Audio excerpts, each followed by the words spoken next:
Kamusta mga ka-55 star, nagbabalik ang inyong kusinero. Galing pa sa work, at kailangan nating magluto para sa mga mahal natin.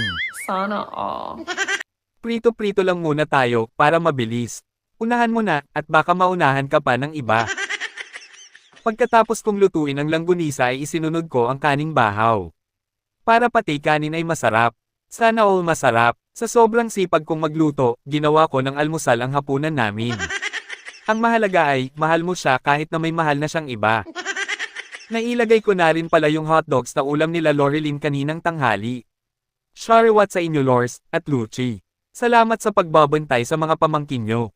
Idamay ko na rin sa sinangag para lalo pang sumarap. Iwas tapon ulam na rin. Nagpakulo na rin ako ng okra, pangdagdag ulam na rin.